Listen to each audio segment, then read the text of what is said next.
કૃષ્ણ, રાધે રાધે, જય દ્વારકાધીશ, હર હર મહાદેવ। મિત્રો, સ્વાગત છે તમારું મારા આજના નવા બ્લોગમાં। મિત્રો, સવારના 10:10 બાકી છે તો અમે બધાને ગુડ મોર્નિંગ ને કેમ છો તમે બધા? બધા મજામાં રહ્યો, દ્વારકાધીશ બધાને સાજા સારા રાખે ને મસ્ત રાખે। તો મિત્રો, ચેનલ પર નવા હોય તો સબસ્ક્રાઈબ કરજો, વિડીયો સારો લાગે તો લાઈક કરજો, શેર કરજો।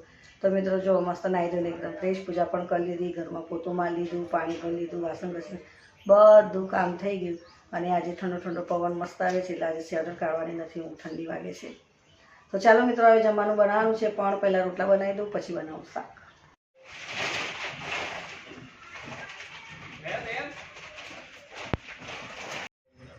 જો મિત્રો, રોટલા બની ગયા, હવે શાક બનાવું।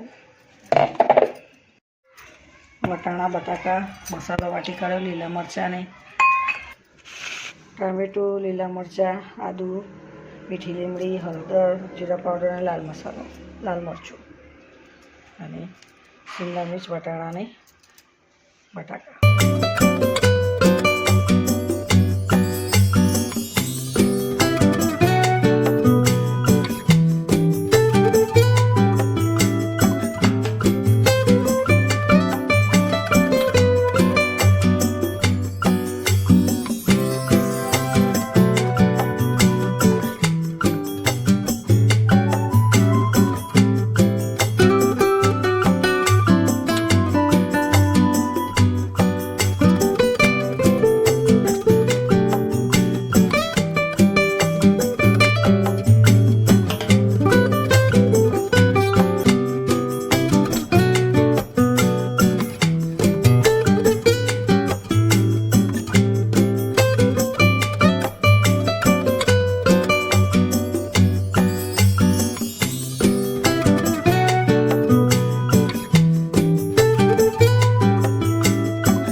મિત્રો, બપોરનું જમવાનું મારું બની ગયું છે।